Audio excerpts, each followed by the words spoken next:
नमस्कार दोस्तों, आपके अपने YouTube चैनल सरकारी योजना मंच पर एक और नए वीडियो पर आप सभी का हार्दिक स्वागत है। दोस्तों, इस वीडियो में बात करने वाले जयपुर विकास प्राधिकरण की एक और आवास योजना के संबंध में। साथ ही जयपुर विकास प्राधिकरण अनुमोदन आवास यानी प्लॉट स्कीम है। इस आवास योजना में ईडब्ल्यूएस एलआईजी के कुल 268 भूखंडों के लिए ऑनलाइन आवेदन फॉर्म स्टार्ट हो गए हैं। इच्छुक आवेदक साथ ही जयपुर विकास प्राधिकरण की अनुमोदन 5 स्कीमों में ऑनलाइन आवेदन करने के इंटरेस्ट रखते हैं तो आप आवेदन कर सकते हैं। इसके नियम शर्तें क्या है, कौन इसके लिए आवेदन कर सकते हैं, आवेदन कब से कब तक रहेंगे, लॉटरी का प्रोसेस क्या है, सभी जानकारी साथियों आपको इस वीडियो में दी जाएगी, इसलिए वीडियो को अंत तक देखें।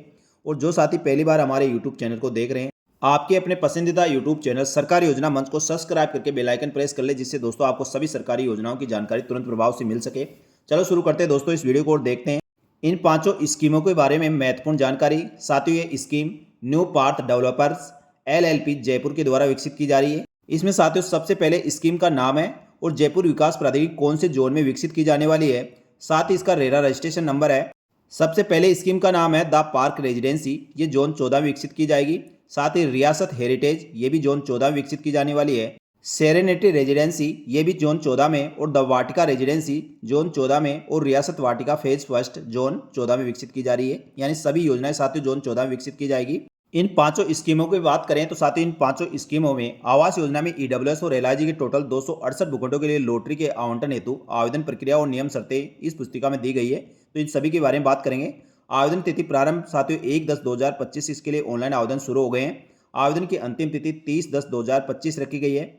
और आवेदन फॉर्म भरने के बाद आवेदन किसी प्रकार का संशोधन या निरस्त करवाने की सुविधा आपको 31/10/2025 से लेकर 5/11/2025 तक रहेगी। और इन पांचों स्कीमों की लॉटरी 12 नवंबर 2025 को निकाली जाएगी।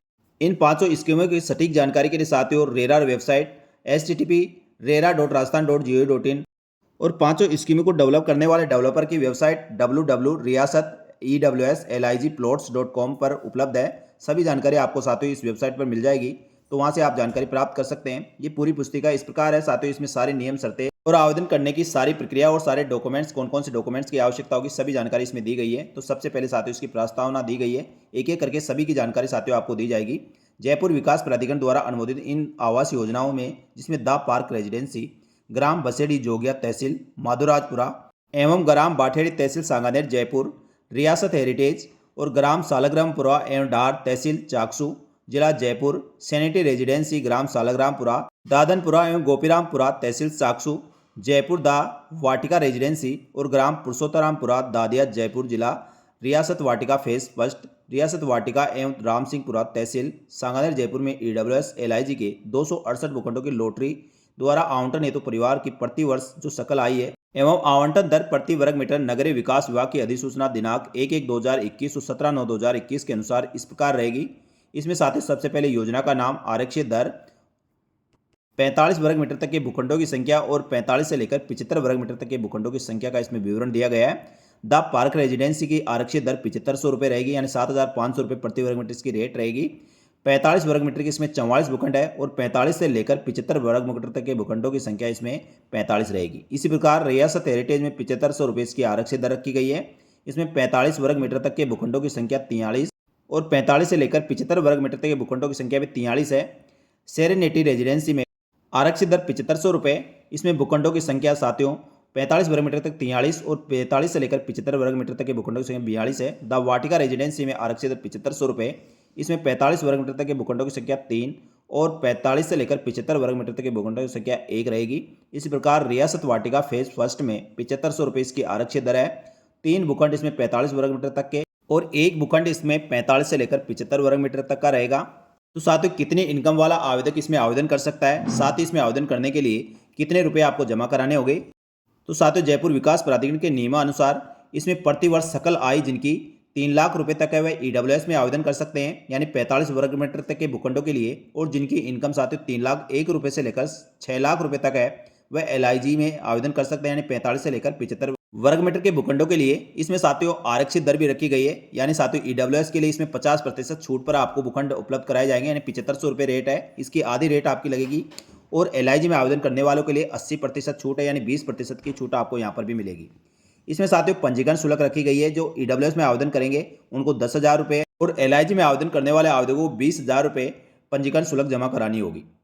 यानी साथियों इसमें ऑनलाइन आवेदन करने के लिए 500 रुपये शुल्क है। साथ ही पंजीकरण शुल्क आपकी 10,000 रुपये EWS और LIG के लिए 20,000 रुपये रखी गई है। तो जो भी आवेदक इसमें इंटरेस्ट रखते हैं और आपकी इनकम 3 लाख से लेकर 6 लाख रुपए के बीच में है, तो आप EWS LIG में आपकी इनकम के आधार पर ऑनलाइन आवेदन कर सकते हैं। साथ ही इन पांचों आवास योजना में उपलब्ध भूखंडों की संख्या में कमी और वृद्धि आवेदन करने की अंतिम तिथि तक की जा सकती है, जिसकी सूचना विकासकर्ता की ऑफिशियल जो वेबसाइट दी गई है उस पर आपको मिलेगी। इसलिए नियमित रूप से इसकी ऑफिशियल वेबसाइट को भी आप देखते रहें। साथ ही इसमें आवेदन करने के लिए जो सामान्य शर्तें वह इस प्रकार है। योजना में आवेदन करने की प्रक्रिया शुल्क आपको 500 रुपये निर्धारित पंजीकरण राशि के साथ आपको डिमांड ड्राफ्ट ऑनलाइन कंपनी के खाते में आपको जमा कराना होगा।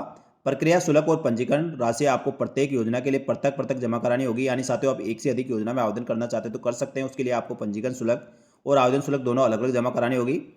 आवेदक द्वारा एक आवेदन पत्र के माध्यम से अपने आयु वर्ग सीमा आरक्षित श्रेणी में आवेदन किया जा सकेगा। आवेदन हेतु निर्धारित पंजीकरण शुल्क आवेदन योजना में श्रेणी के अनुसार आपको जमा करानी होगी। योजना में आवेदन की आयु वर्ग के निर्धारित भूखंड उपलब्ध नहीं होने की स्थिति में आप आवेदन नहीं कर सकेंगे। एक मोबाइल नंबर से एक ही योजना में आप आवेदन कर सकेंगे। एक योजना में एक व्यक्ति द्वारा एक से अधिक रजिस्ट्रेशन नंबर से अलग अलग आवेदन करने पर समस्त आवेदन निरस्त कर दिए जाएंगे और संपूर्ण राशि जब्त कर ली जाएगी। इसका ध्यान रखें। योजना के लिए निर्धारित पंजीकरण राशि आवेदन के साथ देय होगी। लॉटरी में योजना के भूखंड अंतर्गत किसी भी क्षेत्रफल का भूखंड आपको आवंटित किया जा सकता है। पंजीकरण राशि और प्रक्रिया शुल्क का भुगतान डिमांड ड्राफ्ट ऑनलाइन कंपनी के खाते में ट्रांसफर के माध्यम से किया जा सकता है। नंबर 7, आवेदनकर्ता के आवेदन में मोबाइल नंबर देना अनिवार्य है। आवेदन फॉर्म में अंकित मोबाइल नंबर OTP वेरिफिकेशन के उपरांत ही आप ऑनलाइन आवेदन फॉर्म भर सकेंगे। पॉइंट नंबर 8, आवेदक यह सुनिश्चित कर ले कि बैंक खाता आवेदन के स्वयं के नाम से हो और बैंक खाता संख्या और IFSC कोड और खाता चालू स्थिति में होना चाहिए। असफल आवेदकों का बैंक खाता सही नहीं होने की स्थिति में पंजीकरण राशि का गलत बैंक खाते में हस्तांतरण होने पर विकासकर्ता की कोई जिम्मेदारी नहीं रहेगी। पॉइंट नंबर 9, असफल आवेदकों को पंजीकरण राशि का रिफंड आवेदक के बैंक खाते में बिना चार्ज और बिना ब्याज के ऑनलाइन माध्यम से ट्रांसफर कर दिया जाएगा। संयुक्त नाम से आवेदक मान्य नहीं है, यानी 2 व्यक्ति मिलकर आप आवेदन नहीं कर सकते। केवल संयुक्त नाम से बैंक खाते से आप आवेदन कर सकते हैं, जिसमें प्रथम नाम से आवेदक के नाम से आप आवेदन कर सकेंगे। आवेदन पत्र में भूखंड के लिए वार्षिक आय वित्त वर्ष 2024-25 के आधार पर आपकी आय की गणना की जाएगी। तकनीकी कारणों से ऑनलाइन आवेदन असफल होने की स्थिति में पुनः ऑनलाइन आवेदन करने पर जो प्रथम बार किया गया आवेदन तकनीकी कारणों से यदि सफल होता है तो उसी को मान्य किया जाएगा। लॉटरी से पूर्व आवेदक के मोबाइल नंबर, नाम, आय, ग्रुप, वरीयता में किसी प्रकार कोई संशोधन नहीं किया जा सकेगा। इसके अलावा अन्य प्रकार के संशोधनों में और आवेदन पत्र निरस्त है तो लिखित आवेदन आपको 31/10/2025 से लेकर 5/11/2025 के दिवस में आप भीतर विकासकर्ता के कार्यालय में प्लॉट नंबर 29 श्री राम विस्तार बाबा क्षेत्रपाल मंदिर के पीछे मान्यवास मानसरोवर जयपुर में आप इसके लिए आवेदन कर सकते हैं। आवेदन पत्र में निरस्त करवाने की स्थिति में पंजीकरण राशि का 20% राशि कटौती करते हुए आपको शेष राशि आपको रिफंड कर दी जाएगी। ऑनलाइन आवेदन फॉर्म भरने के पश्चात और लॉटरी से पहले आप यदि फॉर्म लेते हैं तो 20% राशि कटौती की जाएगी। आवेदन पत्र के साथ पंजीकरण राशि प्राप्त होने से मात्र विकासकर्ता इन योजनाओं में भूखंड आवेदन करने के किसी भी रूप में कानूनी तौर पर बाध्य नहीं है। राज्य सरकार और प्राधिकरण विकासकर्ता द्वारा बिना सूचना दिए भूखंडों के आवंटन की शर्तें बदलने पर आवेदक कोई आपत्ति नहीं होगी। किसी भी विवाद की स्थिति में जयपुर विकास प्राधिकरण का निर्णय अंतिम रहेगा। साथ ही किसी प्रकार का कानूनी विवाद होगा तो न्याय क्षेत्र जयपुर रहेगा। इन 5 स्कीमों में ऑनलाइन आवेदन करने की प्रक्रिया क्या है? तो साथियों भूखंडों के लिए ऑनलाइन आवेदन करने के लिए जो विकासकर्ता की ऑफिशियल वेबसाइट www.riasat.ewslig.com इसके माध्यम से आप ऑनलाइन आवेदन कर सकते हैं। सभी आवेदन ऑनलाइन स्वीकार किए जाएंगे, ऑफलाइन किसी का आवेदन नहीं लिया जाएगा। आवेदनकर्ता के बैंक खाता संख्या, बैंक शाखा, IFSC कोड स्पष्ट रूप से अंकित होने चाहिए। आवेदनकर्ता के द्वारा फॉर्म भरते समय भुगतान संबंधी विवरण DD, पेमेंट नंबर, बैंक शाखा का नाम DD, पेमेंट दिनांक DD, ऑनलाइन आवेदन मूल्य में जो स्पष्ट रूप से आपको अंकित करना होगा। ऑनलाइन आवेदन करने के पश्चात प्रक्रिया शुल्क और पंजीकरण राशि के भुगतान के लिए न्यू पार्थ डेवलपर्स LLP के नाम से डिमांड ड्राफ्ट विकासकर्ता के कार्यालय प्लॉट नंबर 29 श्री राम विहार विस्तार बाबा छत्रपल मंदिर के पीछे मान्यवास मानसरोवर जयपुर 30/20/20 पर नियत दिनांक तक आप जमा करा सकते हैं। ऑनलाइन भुगतान के लिए कंपनी खाते में आप सीधे ऑनलाइन भी जमा करा सकते हैं। यानी साथियों आप बैंक ड्राफ्ट के माध्यम से भी न्यू पार्थ डेवलपर्स LLP के नाम से साथियों डिमांड ड्राफ्ट बनाकर आप डिमांड ड्राफ्ट के माध्यम से राशि जमा करा सकते हैं, पंजीकरण शुल्क, और साथ ही दोस्तों इनके बैंक खाते में ऑनलाइन भी आप ट्रांसफर कर सकते हैं। आवेदन की पात्रता, यानी साथियों इसमें आवेदन करने के लिए राजस्थान का मूल निवासी होना जरूरी है। राजस्थान के बाहर का कोई भी आवेदक इसमें आवेदन नहीं कर सकता है। आवेदक की आयु आवेदन की तिथि से 18 वर्ष से अधिक होनी चाहिए। आवेदक स्वयं के नाम बैंक खाता होना अनिवार्य है जो योजना की अवधि में चालू होना चाहिए। साथ ही आवेदक की सकल वार्षिक आय की बात करें तो आवेदक के स्वयं, परिवार की सकल आय, पति पत्नी और आश्रित कुल आय वित्त वर्ष 2024-25 के अनुसार गणना की जाएगी। आय वर्ग निर्धारित के लिए आय की गणना आवेदक के परिवार की सभी स्रोतों से प्राप्त कुल आय के आधार पर की जाने वाली है। ऐसे आवेदक जो आयकर विवरण भरते हैं उनको ITR या फॉर्म नंबर 16 की प्रति या पैन कार्ड नंबर का विवरण भी आय प्रमाण पत्र के साथ आपको संलग्न करना होगा। यहाँ साथियों पांचों स्कीमों में भूखंडों को श्रेणीवार आरक्षण भी दिया गया है। इसमें सेवारत राज्य कर्मचारी केंद्रीय कर्मचारियों के लिए 10% आरक्षण है, अनुसूचित जनजाति के लिए 6.43%, अनुसूचित जाति के लिए 8.57%, अधिकार स्वीकार पत्रकार के लिए 2%, ट्रांसजेंडर के लिए 2%, भूतपूर्व सैनिकों और उनके आश्रितों के लिए 10% और अनारक्षित के लिए 61% आरक्षण रहेगा। यहाँ सभी को साथियों आय प्रमाण पत्र आपको प्रस्तुत करना होगा। साथ ही राजस्थान राज्य, राजस्थान निकाय और राजस्थान सरकार के उपक्रमों, केंद्र सरकार के कार्मिकों, व्यक्तियों, अपने नियोजक और विभाग अध्यक्ष का प्रमाण पत्र आपको प्रस्तुत करना होगा। राजस्थान के अनुसूचित जाति, अनुसूचित जनजाति आवेदकों को राजस्थान सरकार द्वारा अधिगत जाति प्रमाण पत्र प्रस्तुत करना होगा। दिव्यांगजन अभ्यर्थियों को दिव्यांगता प्रमाण पत्र, अस्वीकृत पत्रकार को राजस्थान सरकार और भारत सरकार की प्राधिकृत संस्था द्वारा जारी अधिस्वीकृत पत्रकार का प्रमाण पत्र देना होगा। भूतपूर्व सैनिक जो भारत के थल, जल और वायु सेना, BSF, CISF, CRPF, अर्धसैनिक बल सेवाओं में कार्यरत अथवा इन सेवाओं से सेवानिवृत्त कर्मचारी, अधिकारी, उनके परिवार में पति, पत्नी, पुत्र, उस पर आश्रित इसमें सम्मिलित किए जाएंगे। आवेदक जिस सैनिक के परिवार के सदस्य होने का कथन करता है उस परिवार को मात्र एक आवेदक ही आवेदन कर सकता है। और सैनिक श्रेणी में आवेदन करने वाले आवेदक को 50 रुपये के स्टाम्प पर आपको एक स्टाम्प प्रमाण पत्र अतिरिक्त घोषणा पत्र आपको संलग्न करना होगा। आवेदक द्वारा गलत श्रेणी में आवेदन किए जाने पर निर्धारित अंतिम तिथि तक संशोधन और निरस्त नहीं किया जाने की स्थिति में आवेदन पत्र में लॉटरी में सफल होने पर विकासकर्ता कार्यालय स्तर पर दस्तावेजों की जांच के उपरांत आवेदन श्रेणी के अनुसार दस्तावेज जमा नहीं करवाए जाते तो आवेदन फॉर्म रद्द कर दिया जाएगा और संपूर्ण राशि जब्त कर ली जाएगी। इसलिए आवेदन करते समय यह ध्यान रखें जिस श्रेणी से आप संबंध रखते हैं उसी में आप आवेदन करें और उससे संबंधित आप दस्तावेज अपलोड करें। इसके बाद बात करें साथियों लॉटरी में सफल होने पर आवंटन प्रक्रिया क्या रहेगी, किस प्रकार से लॉटरी निकाली जाएगी और लॉटरी के बाद क्या करना होगा। लॉटरी में सफल हुए आवेदकों को विकासकर्ता की वेबसाइट के माध्यम से भरा हुआ एक आवेदन फॉर्म डाउनलोड करना होगा। जो आप ऑनलाइन आवेदन फॉर्म भरेंगे उसको फॉर्म डाउनलोड करने का आपको ऑप्शन दिया जाएगा। साथ ही प्रार्थी द्वारा डाउनलोड किए गए फॉर्म पर निर्धारित स्थान पर आपने एक फोटो और हस्ताक्षर करना होगा। साथ ही जो भी प्रमाण पत्र दस्तावेज मांगे गए हैं सभी दस्तावेजों के साथ आप लॉटरी के 21 दिवस के अंतर्गत आप संबंधित विकासकर्ता कार्यालय में जमा कराने होंगे, अन्यथा आवंटन निरस्त कर दिया जाएगा। शपथ पत्र जो निर्धारित प्रारूप इसमें दिए गए सक्षम अधिकारी द्वारा मूल निवास प्रमाण पत्र समस्त आवेदकों को देना होगा। आपकी पहचान के लिए voter ID, license, driving license, Aadhaar card, Bhamashah card आदि लगा सकते हैं। साथ ही वार्षिक सकल आय के लिए बिना कटौती के स्वयं पति पत्नी आश्रितों को सम्मिलित करते हुए आय प्रमाण पत्र आपको देना होगा। आरक्षित भूखंडों के संबंध में प्राधिकरण द्वारा श्रेणी वर्गवार प्रमाण पत्र आपको संलग्न करना होगा। संबंधित विकासकर्ता कार्यालय द्वारा आवश्यक दस्तावेजों की जांच की जाएगी और जांच के उपरांत आवेदकों को मांग पत्र जारी किए जाएंगे। इसके बाद साथियों मांग पत्र जारी होने के पश्चात लॉटरी में सफल आवेदकों को निर्धारित संपूर्ण राशि मांग पत्र जारी होने के दिनांक से 30 दिवस की अवधि में आपको राशि जमा करानी होगी। राशि आप bank draft online new path developer LLP के नाम से जयपुर शहर संबंधित योजना के बैंक खाते में आपको संपूर्ण राशि जमा करानी होगी।